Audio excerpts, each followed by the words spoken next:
Saudaraku, selama 1 bulan lebih ya, kita terus garap firman ini ya. Jadi selama 1 bulan lebih saya hampir gak pernah saudaraku melihat di gereja kita ini, kita konsentrate dalam satu topik yang sama terus lebih dari 1 bulan saudaraku. Tapi saya percaya bukan satu kebetulan. Healthy soul, jiwa yang sehat ini saudaraku. Karena memang saya melihat selama masa pandemi ya, ada sangat banyak loh yang jiwanya tuh terpengaruh. Banyak yang jiwanya akhirnya goncang, saudaraku. Sebenarnya akarnya tuh simple kok, Bapak Ibu. Akarnya itu nggak susah kok. Kehidupan kekristenan itu simple. Akarnya itu roh saudara, itu aja. Roh saudara goncang, jiwa saudara pasti kena. Sesederhana itu. Tapi karena dulu sebelum pandemi, saudara itu terus tiap minggu diisi kan. At least lah seminggu sekali saudara diisi firman, kan. Sebenarnya harapannya itu adalah sama seperti tubuh kita, ini cerminan roh. Saudara sehari makan 3 kali kan? Jasmani saudara. Exactly the same. Jadi kalau ada orang tanya sama saya, Pastor, sampai kapan saya baca Alkitab? Perkataanku itu makanan, kata firman Tuhan. Ya seumur hidup saudara baca Alkitab. Sampai kapan saudara makan? Jasmani saudara. Seumur hidup saudara makan. Nah, kalau saudara kasih roh saudara makan setiap hari, bukan seminggu sekali loh ya saudaraku. Setiap hari roh saudara itu kuat. Jiwa dan tubuh itu ada nahkodanya. Jadi disetir saudara sama roh. Itu sebabnya saudara kokoh. Mau ada masalah, mau ada apapun saudara kokoh. Di masa pandemi banyak yang akhirnya karena kita nggak bisa ibadah secara onsite Bapak Ibu. Diakui tidak diakui onsite dan online itu udah pasti beda. Online boleh nggak Pastor? Oh boleh. Lah memang kalau kondisinya nggak memungkinkan, daripada tidak lebih baik saudara online kan gitu. Tapi begitu memungkinkan onsite harus saudaraku. Dari sinilah saudara diisi. Dengan catatan tadi ya saudaraku ya. Tiap harinya jalan ya. Lah kalau tiap harinya udah gak jalan, yang mingguan juga gak jalan ya habis saudara. Jangan heran itu sebabnya selama masa pandemi jiwanya kena. Karena rohnya udah gak kuat gitu. Nyeret ke jiwa. Jiwanya juga gak kuat. Habis. Kenanya tubuh. Tubuh itu apa saudaraku? Tubuh itu ya sudah, saudara akan dikendalikan oleh istilahnya itu insting ininya tubuh gitu saudaraku. Nah akhirnya yang saudara lihat banyak kehidupan hancur di masa pandemi kemarin. Doa saya ya firman Tuhan 1,5 bulan ini ya saudaraku. Nanti sebentar lagi kita masuk KKR 10 hari. Itu waktunya saudaraku, saudara pastikan. Kalau saudara bisa datang 10 hari, datang terus. Pastor ngapain? Loh, yes. Minggu lalu firman nyampaikan sudah. Tabung iman. Tabung pengurapan. Di masa-masa sukar itu akan menyelamatkan saudara. Pastor, bukankah saya setiap hari hidup diurapi? Betul saudaraku. Bukankah Roh Kudus ada di dalam saya? Betul. Tetapi sama-sama urapan itu ada thickness-nya itu loh saudara. Ketebalannya gitu. Ada levelnya. Sama, saudara makan aja lah. Sama-sama makan itu kan ada ketebalan gizinya tuh. Nah, itu bedanya. Makanya kenapa saudara harus nabung? Karena ada momen-momen dalam kehidupan saudara, perjuangan tertentu, itu butuh thickness. Enggak bisa, saudara hanya sekedar makanannya ini tuh enggak bisa, saudara. Itu sebabnya orang yang olahragawan itu kadang proteinnya dikencengin kan, saudaraku. Nah, momen-momen tertentu dia bentuk ininya, bentuk apanya, itu dikencengin. Kenapa? Ya memang dibutuhkan. Itu sebabnya momen 1,5 bulan ini ya Bapak Ibu, saya berdoa ya, saudara tangkap sungguh-sungguh. Doa saya ya, semua jiwa yang luka, sayap yang luka dipulihkan. Benar-benar, jiwa itu terdiri dari apa? Saudaraku, pikiran, hati, kehendak. Itu jiwa. Pulihkan. Hari ini saya akan menyentuh area pikiran, saudara. Gantian ya, saya akan menyentuh di area pikiran. Hari ini saya akan berbicara tentang healthy mindset. Pola pikir yang sehat. Perhatikan ini saudaraku, your mindset determine your life. Pola pikir saudara itu menentukan hidupmu. Itu sebabnya penting punya healthy mindset.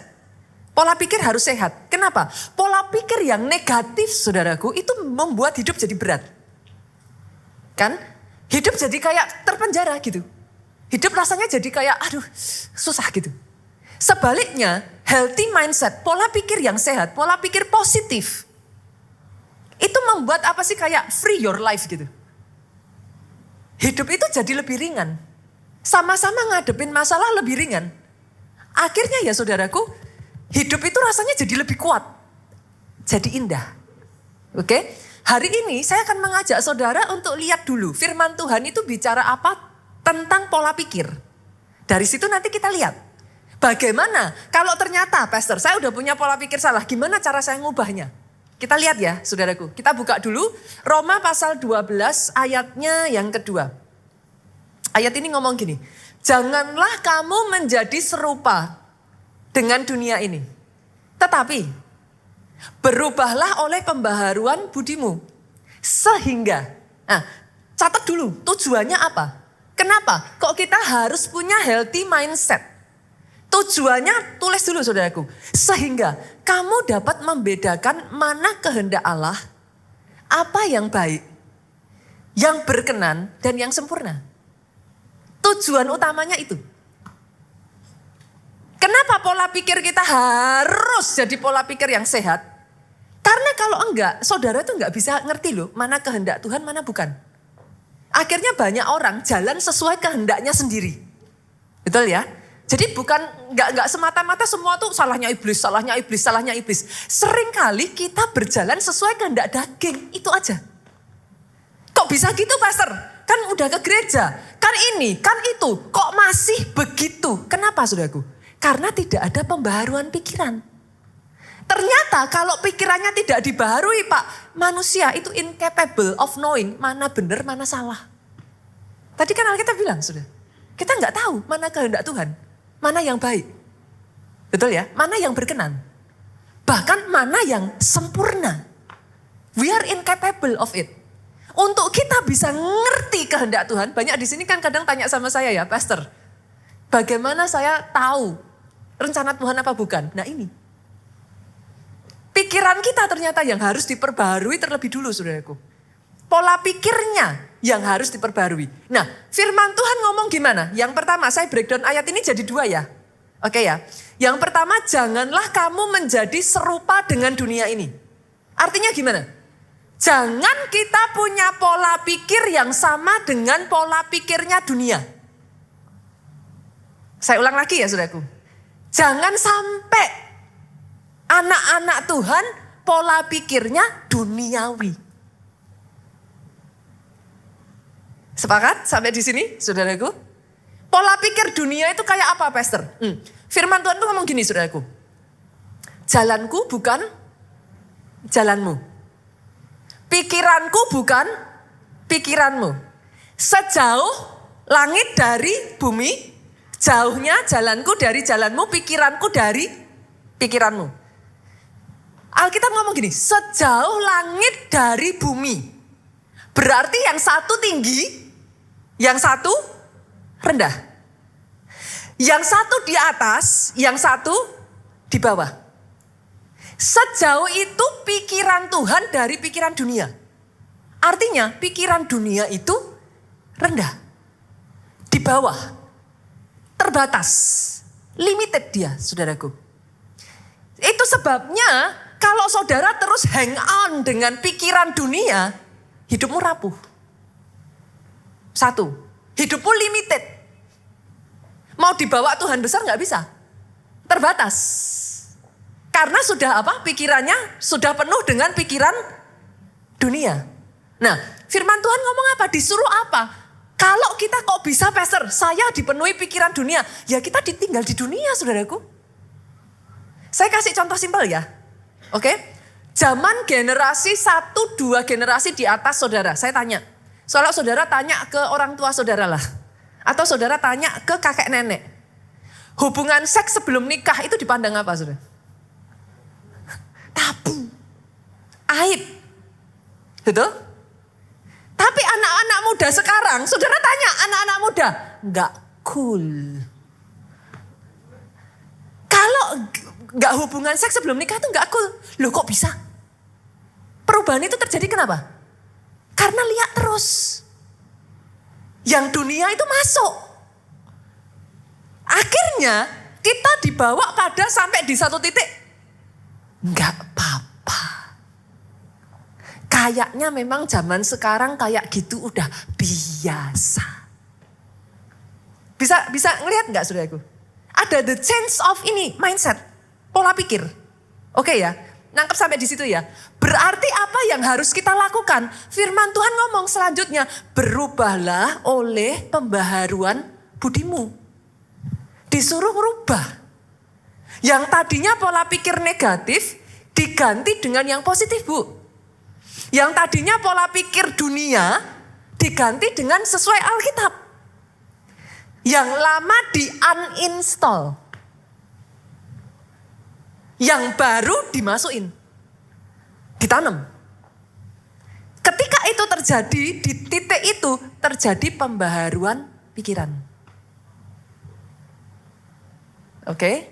Sampai di sini saudaraku yang mengerti katakan amin. Ini mungkin butuh ini ya saudaraku ya. Butuh sampai saudara bisa nangkep. Masalahnya saudaraku, pembaharuan pikiran tuh gak segampang itu. Kenapa? Pola pikir, mindset itu sudah dibentuk dari kita kecil. Saudara lihat orang tua. Oke ya, saya tidak semua hal kita salahkan orang tua loh ya saudaraku. Anak-anak kan sukanya gitu, gara-gara papi mami sih gitu kan. Saya gini karena lihat papi mami. Gak selalu gitu saudaraku, tapi yes, pola pikir itu dibentuk dari childhood. Dari kecil. Ada di keluarga saudara yang punya pola pikir, uang 100 rupiah pun itu gak boleh disepelekan. Kan? Orang tua kan ngomong, gak boleh ya, sembarangan taruh uang sembarangan ya, dihargai ya, 1 juta tanpa 100 rupiah gak jadi 1 juta. Nah, itu pola pikir saudara. Akhirnya ketika saudara bertumbuh dewasa, saudara jengkel kalau lihat orang yang uang 500, uang 1000 dibiarin begitu saja. Saudara langsung di benak saudara, gak boleh.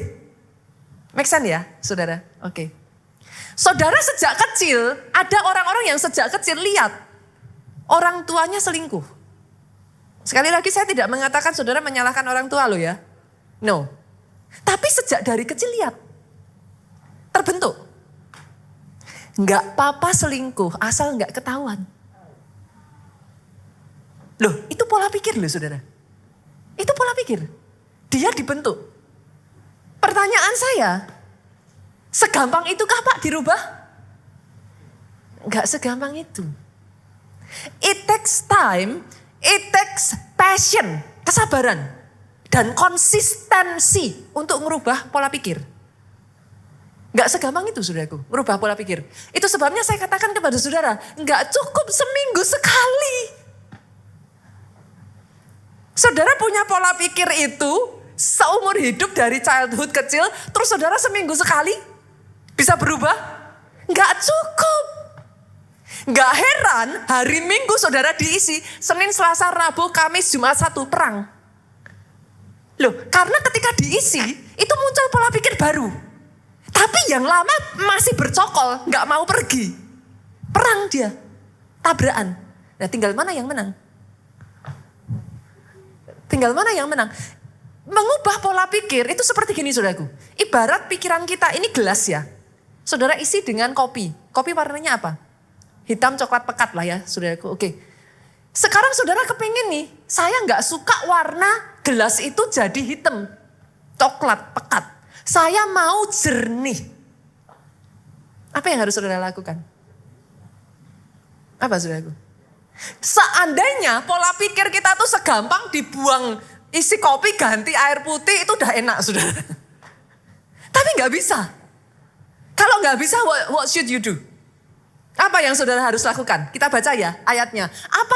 Apa yang dikatakan firman Tuhan? Gimana caranya kita merubah pola pikir yang existing, yang salah, yang negatif, yang sudah ada, yang duniawi, jadi pola pikir yang benar. Kita lihat ya ayatnya, yuk. Filipi pasalnya yang keempat, ayatnya yang ke-8. Ngomong gimana? Ini saya bacakan kepada saudara supaya gampang. Saya ngambil Alkitab terjemahan masa kini. Nah, Alkitab terjemahan masa kini ini dibuat dalam bahasa sehari-hari, Bapak Ibu. Jadi gampang untuk saudara memahami. Ayat ini ngomong gini. Akhirnya saudara-saudara, isilah pikiranmu dengan hal-hal yang bernilai, yang patut dipuji, yaitu hal-hal yang benar, yang terhormat, yang adil, yang murni, yang manis, yang baik. Garis bawahi kata ini ya saudara. Berarti cara saudara ngerubah dengan gimana saudara? Isilah pikiranmu. Oke ya. Tahukah saudara apa yang membuat orang susah mengampuni? Sederhana Bu. Karena di pikiran kita, kok enak dia yang bikin salah. Kok saya yang harus ngampuni? Rugi dong. Mindsetnya gitu ya Bu. Itu sebabnya mengampuni sama dengan rugi. Mana ada orang mau rugi. Makanya tidak mengampuni. Make sense ya? Make sense ya? Semuanya itu pola pikir. Pola pikir. Itu sebabnya saya mengatakan di awal saudara, your mindset determine menentukan your life. Hidup saudara. Nah, terus caranya, pastor, kalau saya mau ngerubah, gimana? Diisi saudara. Pikiran yang tadi ngomong mengampuni sama dengan rugi. Mengampuni kalah. Mengampuni semua pikiran-pikiran yang salah itu diisi. Tuhan sudah terlebih dahulu mengampuni. Ampunilah orang yang bersalah kepadamu. Mulai diisi. Nanti dia goyah saudara. Nanti dia akan bingung, error. Saudara masukin program baru tuh dia error. Saudara mau tahu kalau saudara sedang error? Maju mundur. Ngampuni enggak ya? Ngampuni enggak ya? Terus nanti hati nurani saudara itu akan mulai berfungsi. Kok kamu enggak ngampuni toh? Tuhan aja udah ngampuni kamu loh. Nah, itu artinya program yang ada itu error saudara. Kalau saudara isi terus, isi lagi, itu sama seperti gelas.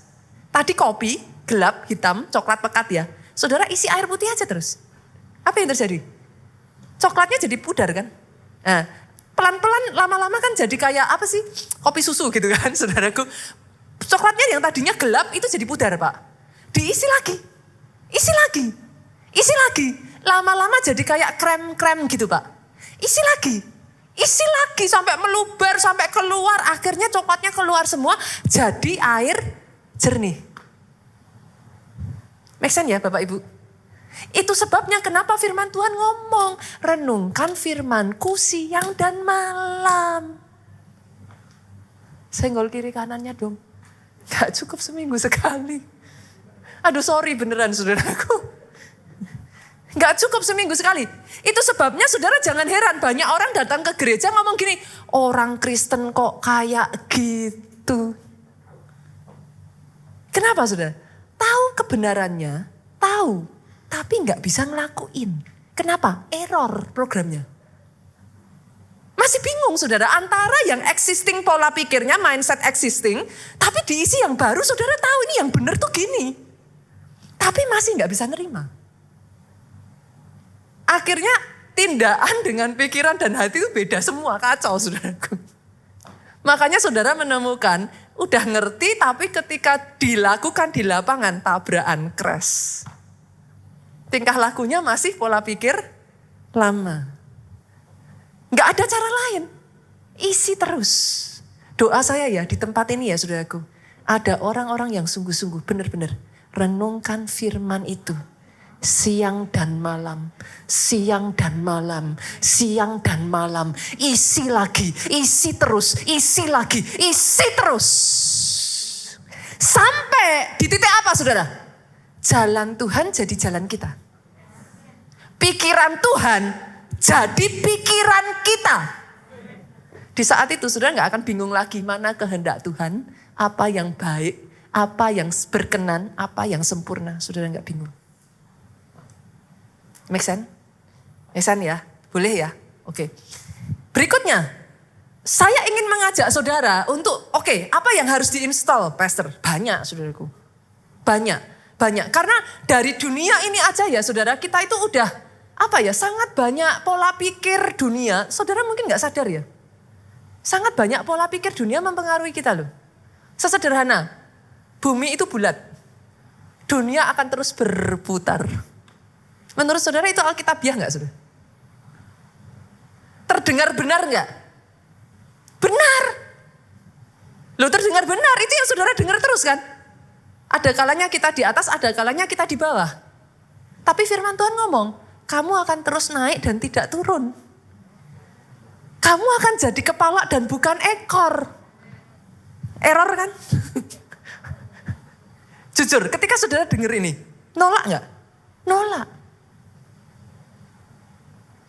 Nolak. Kenapa? Ya sudah diisi dengan pola pikir yang ada di dunia selama ini.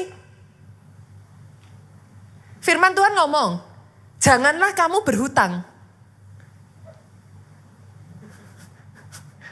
Kamu akan jadi orang yang memberi hutang. Memiutangi. Loh, itu firman Tuhan. Nolak gak saudara? Nah, tapi kan pastor, mana bisa pastor? Pastor kan. Nah, saudara bisa ngelihat ya saudara. Ini saya belum nyentuh ke situ ya Bapak Ibu, udah saya nggak fokus soal hutang saudaraku. Oke? Buat Bapak Ibu yang langsung kepengen nyerang, tunggu dulu, simpan dulu saudaraku, amunisi saudara.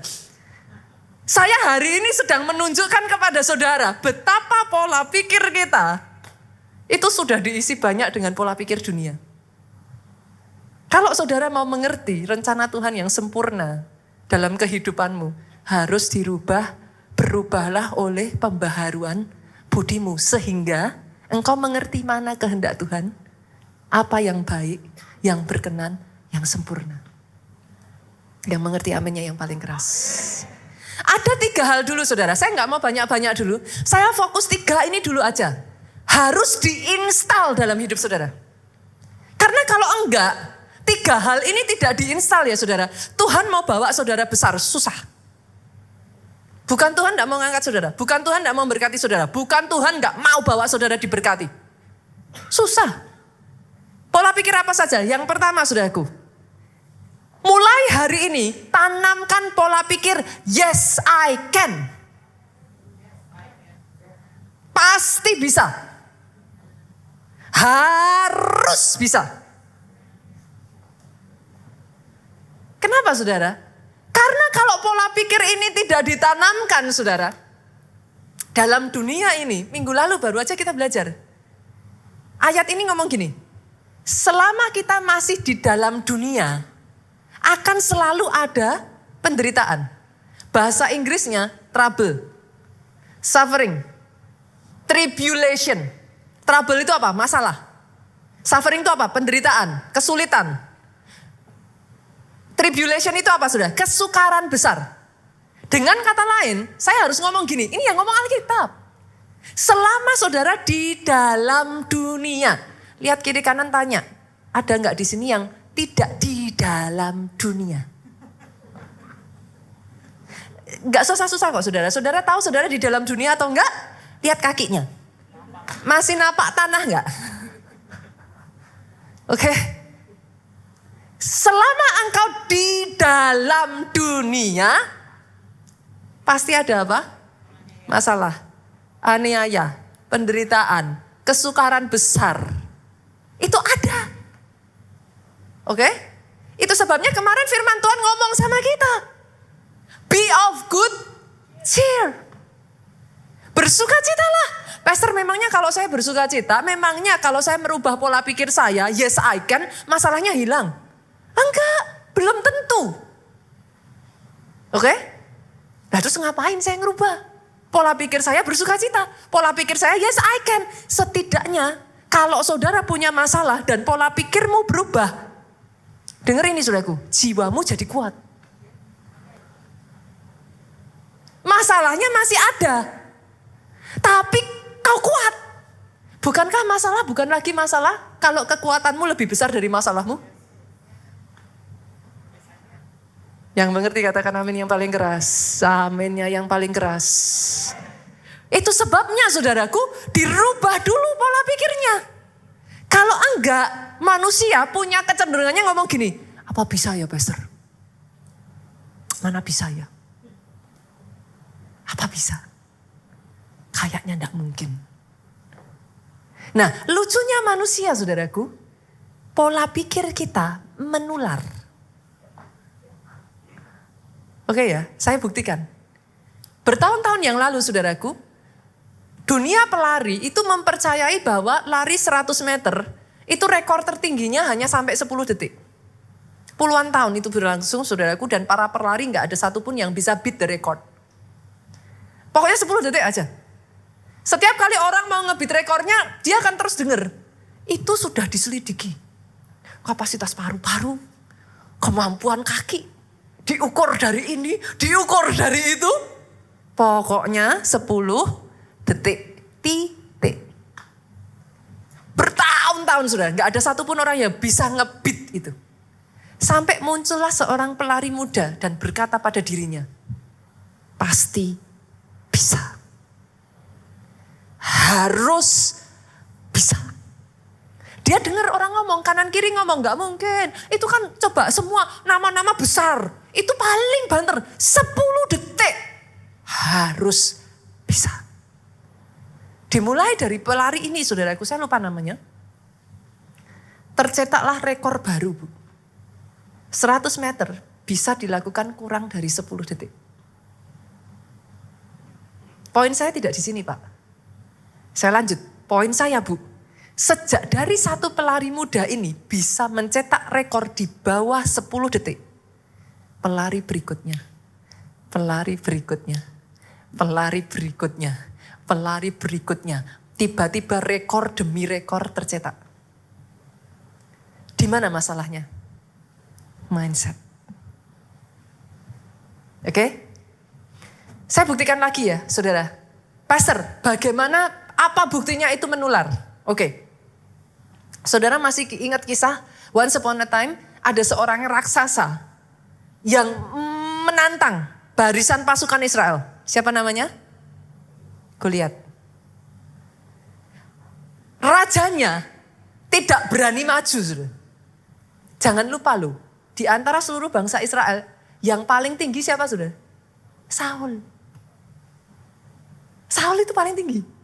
Dia gak pendek. Oke lah Goliat raksasa. 3 meter sekian. Tapi Saul gak pendek. Tapi Saul gak berani. Kenapa? Dia terus berkata di benaknya. Gak bisa. Gak mungkin. Ini mesin perang. Tingginya segitu. Dia raksasa. Tidak bercela. Gak mungkin. Buktikan perkataan saya ya saudara. Lihat di barisan pasukan Saul. Ada gak prajuritnya yang berani maju?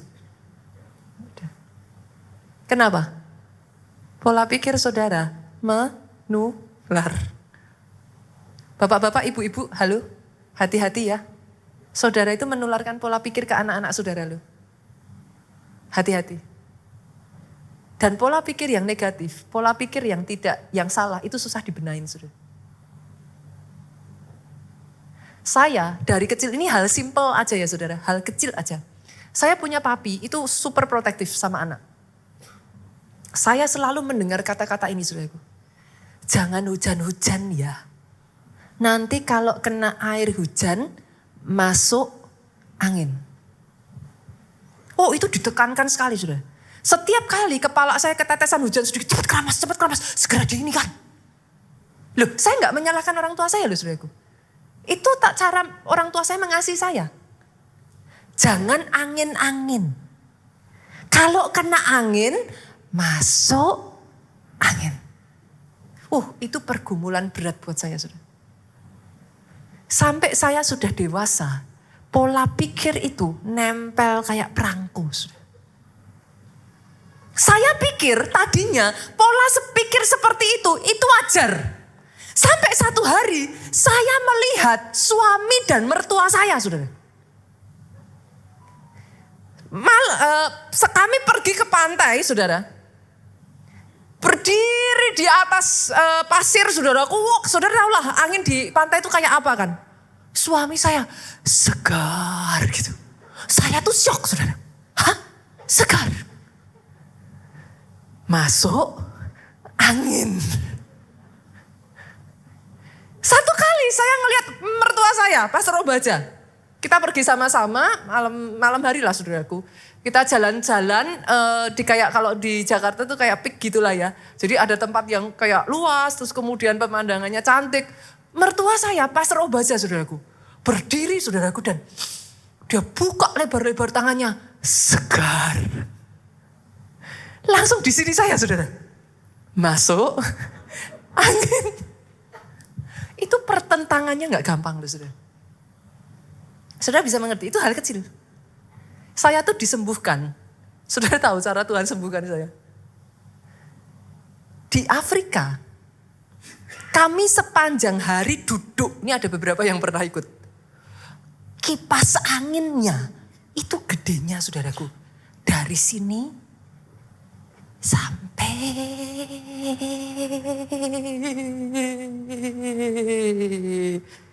sini. Diameternya. Ditaruh di atas kami.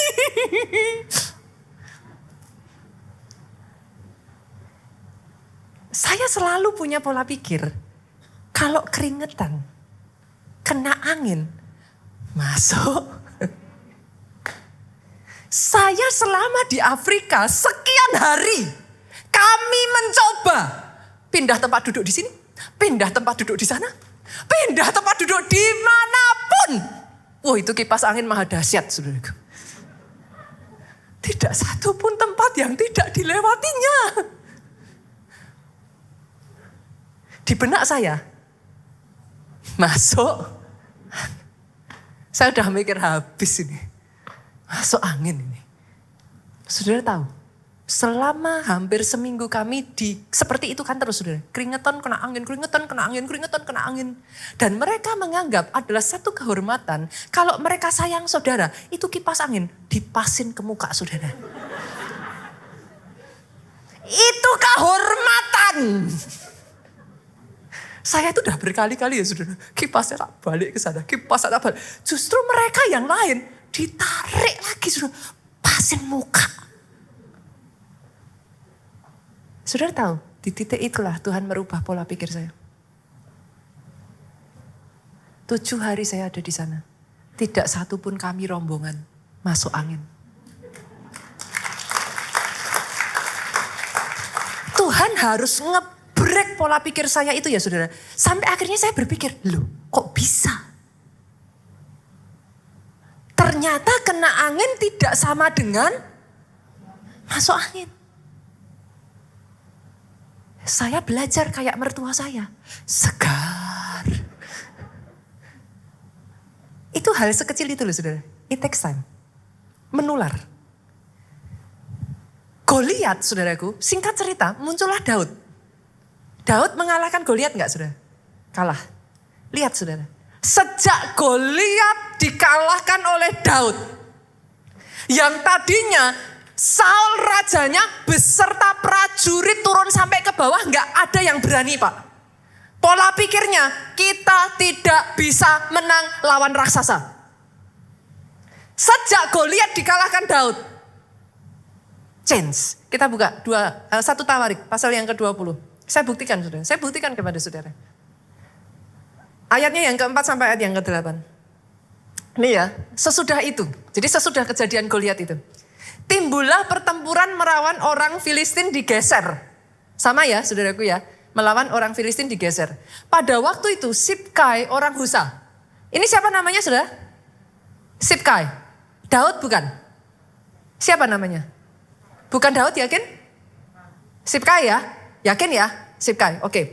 Sibkai orang Husa memukul kalah Sipai. Siapa Sipai? 2-3. Seorang keturunan dari raksasa dan mereka ditundukkan. Wow. 1 ya, 1 skor ya. Setelah Daud bukan hanya Goliat, Sipai namanya. Kumpulin sudah, 1 Goliat, 2 Sipai. Oke. Yang ketiga, kita lihat. Next, ayat 5. Maka terjadilah lagi another pertempuran. Pertempuran lain melawan orang Filistin. Lalu siapa di sana? Elhanan bin Yair. Bukan Daud ya saudara?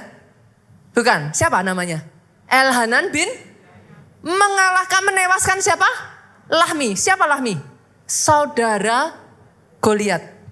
Orang Gad itu yang gagang tombaknya seperti pesa tukang tenun. Skor ketiga ya saudara. Raksasa ketiga down. Oke, lanjut. Nah ini yang lebih ngeri lagi, ayat 6. Terjadi lagi pertempuran di Gad. Dan di sana ada seorang yang tinggi perawaannya. Lihat ini saudara. Yang tangannya dan kakinya masing-masing berjari 6. Loh ini Alkitab loh saudaraku.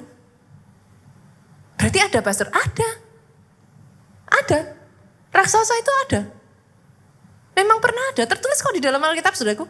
24 seluruhnya. Jadi tangan, kaki jumlahnya 24 jari. Jelas ini bukan manusia saudaraku. Dia raksasa. Nah lihat saudara. Lihat. Ia mengolok-olok orang Israel.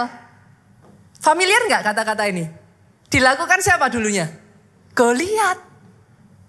Kalau dulu dilakukan Goliat, nggak ada satupun yang berani maju. Kali ini, bukan cuman Elhanan, bukan cuman Sibkai, saudaraku lihat. Yonatan anak Simea, kakak Daud sekarang, ponakannya Daud menewaskannya. Skor 4. 4 raksasa mati, saudara. Yang mengerti katakan amin. Doa saya ya saudaraku, hari ini saudara bisa melihat. Yes, I can. Pasti bisa. Ayat terakhir, orang-orang ini termasuk keturunan raksasa di Gad. Mereka tewas oleh tangan Daud dan oleh tangan orang-orangnya. Izinkan saya mengatakan ini. Nenek moyangmu, giant slayer. Saudara punya leluhur, nenek moyang saudara itu pembunuh raksasa. Pasti bisa. Harus bisa. Pastor, apakah pastor ngayem-ngayem hati? Orang Jawa bilang ngayem-ngayem, saudara. Apa ngayem-ngayem itu? Apa? Nenangin hati gitu, Bu? Enggak, saudara. Ketika saya berkata yes I can, saya punya dasar firman. Pastor, apakah pastor arogan? Kok bilang yes I can terus? No. Sorry saudaraku, enggak. Saya berdiri di atas dasar firman. Apa dasarnya? Yuk kita buka. Filipi pasal yang keempat ayat 13. Ini harusnya orang Kristen hafal dong. Apa? Segala perkara dapat kutanggung di dalam Dia yang memberikan kekuatan kepadaku. Boleh saya tanya Pak? Ada enggak yang tidak termasuk di dalam segala? Termasuk semuanya. Salahkah kalau saya bilang yes I can? Segala perkara. Masalah keuanganmu. Masalah keluargamu. Masalah hubunganmu. Masalah di pekerjaanmu. Segala perkara dapat kutanggung di dalam Dia yang memberi kekuatan kepadaku. Bukan sombong, bukan ngayem-ngayem. Saudara berdiri di atas kebenaran firman. Yes, I can. Pola pikirmu nggak boleh, apa bisa ya, apa bisa ya, apa bisa ya, apa bisa ya. Yes, I can. Harus bisa. Makanya banyak orang ya saudaraku, akhirnya selalu ngomong gini, nggak berani pastor buka usaha tanpa ada modal. Pernah dengar kata-kata itu? Familiar? Nah. Kenapa saudaraku? Terbiasa pola pikir dunia. Nggak bisa kalau tanpa modal. Sampai di satu titik ada orang yang berani ngomong, yes I can. Lihat kiri kanan katakan kamu bisa. Pasti bisa. Yes I can. Boleh tepuk tangan yang paling meriah buat Yesus Tuhan kita. Jadi atas hidupmu. Yang kedua, pola pikir apa saudaraku? All is well. All is well. Saya belajar ini dari seorang perempuan Sunem, saudaraku. All is well. Kita buka ayatnya langsung aja ya saudara, karena waktu saya terbatas. 2 Raja-Raja pasal yang keempat ayat 19 sampai ayat yang ke-26. Tiba-tiba menjeritlah ia kepada ayahnya, anak dari perempuan ini. Aduh kepalaku, kepalaku. Lalu kata ayahnya kepada seorang bujang, angkatlah dia, bawa kepada ibunya. Jadi si anak jerit, aduh kepalaku, kepalaku. Disuruh bujangnya bawa ke ibunya. Diangkatnya dia, dibawa pulang kepada ibunya. Duduklah dia di pangkuan ibunya sampai tengah hari saudara. Setelah itu apa yang terjadi? ia mati. Oke, saudara baca ayat ini, banyak orang kalau baca ayat itu nggak menjiwai saudara. Coba bayangin, ini anak tunggal loh saudara, anak satu-satunya. Didapat sebagai anak mujizat. Masih ingat kisah perempuan Sunem, dia bikin kamar, ruangan buat Elisa. Setiap kali Elisa lewat tempat itu, dia akan menjamu Elisa. Satu hari Elisa tanya sama perempuan ini, kamu minta apa? Perempuan ini bahkan gak berani minta anak saudara. Elisa ngomong, Tuhan akan kasih itu. Dia mengandung, hamil, anak itu tadi. Sekarang anak ini meninggal saudara di pangkuan ibunya. Your only one. Ibu-ibu, saya tanya, menurut saudara gimana rasanya? Saya tahu ada di antara saudara yang pernah ngalami. Gimana rasanya? Itu hancur.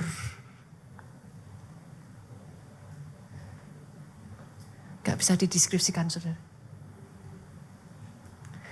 Saya baca ayat ini ya, saya gak habis pikir. Setelah itu terjadi, lihat apa yang dilakukan wanita ini. Naiklah perempuan itu, dibaringkannya dia di atas tempat tidur Elisa. Abdi Allah itu, ditutupnya pintu. Dia pergi sehingga anak itu saja di dalam kamar. Anak itu sendirian, dia sudah meninggal. Sesudah itu ia memanggil suaminya serta berkata, suruh kepadaku salah seorang bujang dengan membawa seekor keledai betina. Aku mau pergi dengan segera kepada abdi Allah itu akan terus pulang. Berkata suaminya, ngomong dong, mengapakah kamu pada hari ini engkau hendak pergi kepadanya? Kondisi kayak gitu loh. Kenapa? Padahal sekarang bukan bulan baru, bukan hari sabat. Apa jawab perempuan itu saudaraku? Apa jawab perempuan itu? Coba tempatkan saudaraku pada posisi seorang yang sedang kehilangan anak. Satu-satunya. Didapat sebagai anak mujizat. Iman seperti apa yang dimiliki perempuan ini saudara? Dia ngomong sama suaminya. Don't you worry. Don't be afraid. Saya lanjutkan ya saudara. Perempuan itu dipelahanannya lah keledai itu dan berkata ia kepada bujangnya, turunlah dan majulah. Jangan tahan aku dalam perjalananku, kecuali apabila aku katakan kepadamu. Intinya dia cepatlah saudara. Demikian perempuan itu berangkat dan pergi kepada abdi Allah di Gunung Karmel. Naik gunung saudara dia. Segera sesudah abdi Allah melihat, jadi Elisa sudah ngelihat dari jauh. Berkatalah ia kepada Gehazi bujangnya, lihat perempuan Sunem itu datang. Suruh apa? Elisa suruh apa? Lari, songsonglah dia, katakan kepadanya, selamatkah engkau? Selamatkah suamimu? Selamatkah anak itu? Oh, jawaban perempuan ini ngeri sudah. Jawab perempuan itu apa dengan suara paling keras? 2, 3. Dalam bahasa Inggrisnya, all is well. Pastor, keadaannya itu gak baik-baik. Tapi dia ngomong it is well. Dia kehilangan anak satu-satunya. Harusnya dia akan ngomong mati aku. Habis sudah. Hidupku hancur. Berapa banyak anak Tuhan yang mengatakan itu dari mulutnya. Gak usah angkat tangan saudaraku. Tapi hari ini kita mau belajar. All is well. All is well. Pastor, bagaimana kalau ternyata keadaan tidak berubah? Bagaimana kalau saya ngomong all is well, tapi tidak seperti wanita ini yang dari imannya anaknya dibangkitkan? Bagaimana kalau saya sudah ngomong all is well and all is not well? Izinkan saya mengatakan ini saudaraku, kenyataan hidupmu tidak bisa merubah kebenaran firman Tuhan Allah turut bekerja dalam segala perkara. Adakah yang tidak termasuk segala perkara? Jawab pertanyaan saya saudara. Ada enggak yang tidak termasuk segala perkara? Allah turut bekerja dalam kematian anakmu. Allah turut bekerja dalam kejadian buruk yang terjadi dalam hidupmu. Allah turut bekerja dalam hal-hal yang tidak mengenakan yang dia izinkan jadi atas hidupmu. Allah turut bekerja dalam segala perkara itu untuk mendatangkan kebaikan bagi saudara yang mengasihi Dia. Jadi atas hidupmu. Bahkan di dalam hal buruk pun ya saudara, Dia izinkan terjadi. Dia nggak tinggal diam. Dia masih bekerja. Itu sebabnya saudara bisa berkata, all is well. Yang terakhir saudara, kata-kata ini menyelamatkan saya saudaraku. Belajar punya pola pikir, this too shall pass. Pernah dengar kata itu saudara? This too shall pass. Dalam terjemahan bahasa Indonesianya apa saudara? Badai pasti berlalu. Kata-kata ini menyelamatkan saya saudara. Pada saat saya mengandung anak saya yang ketiga Jin, usia saya itu sudah mendekati angka kepala 4 saudaraku. Sangat beda dengan ketika saya mengandung anak pertama. Kebanyakan ibu-ibu yang hamil itu biasanya morning sickness 3 bulan lah ya. 2-3 bulan lah. Pada saat saya mengandung Jin itu ya saudaraku, saya itu muntah-muntah tuh sampai 8 bulan. Bukan cuma morning sickness, pagi, siang, sore. Itu 8 bulan isinya seperti itu, Bapak Ibu. Sampai akhirnya lahirlah Jin. Buat saya memperjuangkan Jin menjadi anak ASI itu enggak gampang, saudara. Saya benar-benar fight so hard. Kadangkala sudah berjuang, kita benar ke ASI, kita pompa, kita apa segala macam saudaraku. Sudah sampai 1 jam dapat juga cuman seberapa. Kadang malam hari sampai udah air mata nangis ya saudara, rasanya udah kayak enggak kuat gitu. Rasanya udah benar-benar kayak Tuhan gimana gitu. Ada di sini yang ngalami kayak gitu? Saudara di titik di mana saudara tuh kayak sudah hampir nyerah gitu, kayak udah enggak kuat aja. Mungkin kalau saudara bisa ngomong, pastor, kalau kayak gini terus bisa gila saya, pastor. Saya belajar dari seorang yang mengalami kecelakaan dalam hidupnya saudaraku sampai dia kehilangan kaki dan tangannya. Pada saat dia bangun saudara, dia merasa dunianya runtuh. Sampai dia belajar satu perkataan ini. This too shall pass. Dia lalui hari demi harinya saudaraku. Setiap kali dia tidak tahu bagaimana cara memberi makan dirinya. Setiap kali dia tidak tahu berjalan aja harus bergantung sama orang lain. Dia berkata, this too shall pass. Momen itu saya diajarkan Tuhan saudara. Jangan makan semua masalah saudara seperti makan satu gajah besar saudara. Saya belajar. Makan dulu ekornya. Paling kecil kan saudara. Makan dulu ekornya. Pelan-pelan potong telinganya. Pelan-pelan makan satu demi satu. Sadari satu hal saudara. Tidak ada satupun di dunia ini penderitaan, krisis, masalah yang tidak berlalu. Oke? Tahun 98 yang membuat kurs dolar dari 2.000-2.500 naik ke 12,5-15.000 pun berlalu enggak saudara? Coba lihat kiri kanan, kau masih hidup? Engkau masih kondisimu baik adanya? You are well? Pandemi kemarin ada sebagian dari saudara yang merasa sampai kapan selesainya gitu kan? Berlalu enggak? Berlalu.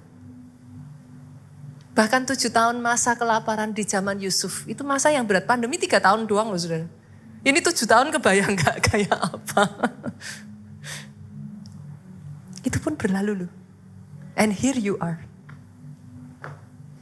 Strong. Standing strong. This too shall pass. Boleh Bapak Ibu? Belajar ya. Katakan dalam hidupmu.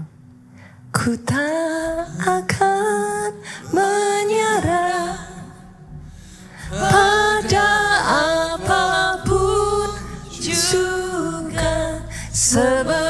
Boleh bangkit berdiri jemaat Tuhan, come on. Semua yang ku bisa, Tetapi ku berserah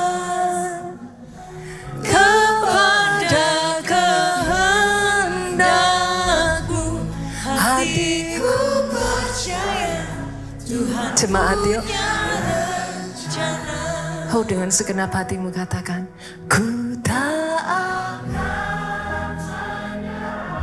Oh yes. Ajar kami Tuhan. Yes I can. Yes I can. I will not give up.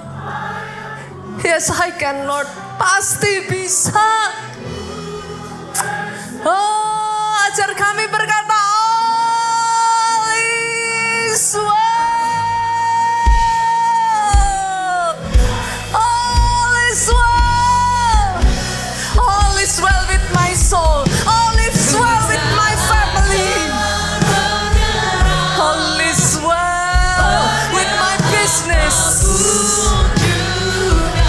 Sebelum ku coba semua yang ku bisa, Tetapi ku berserah belajar berkata, this too shall pass.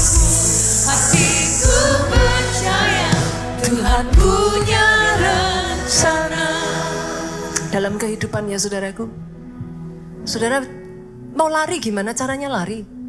Alkitab sudah ngomong, selama engkau ada di dalam dunia ini ada masalah. Ada tribulation, kesukaran besar. Trouble, suffering. Mau lari kemana sih Pak?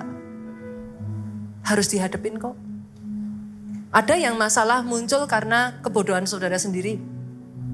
Banyak loh saudaraku, banyak masalah itu muncul bukan iblis, bukan siapapun. Ya your foolishness gitu, kita punya kebodohan.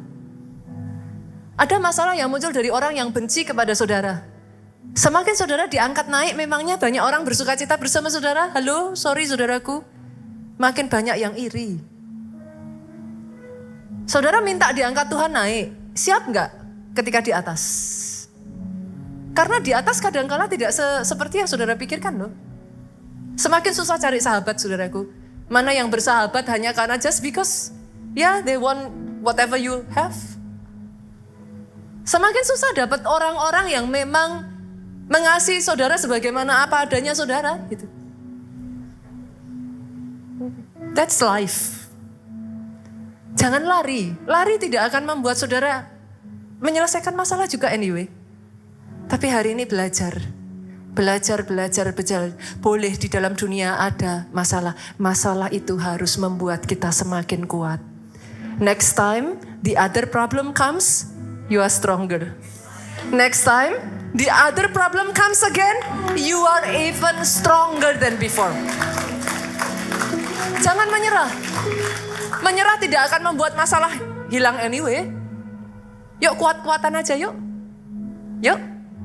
Pastor, buat apa saya melakukan semuanya ini? Supaya engkau mengerti kehendak Allah. Diperbarui pikiran kita. Kita tahu mana yang baik, mana yang berkenan, mana yang sempurna. Jadi next time saudara gak bingung lagi. Engkau tahu engkau berjalan di jalannya Tuhan. Dan selama kita hidup sampai nanti kita pulangnya saudara. Kita mempermuliakan nama Tuhan.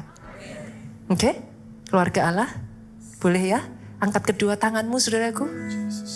Sejak dari hari ini saya perkatakan atas hidupmu, diberkatilah engkau oleh saudara. Amin.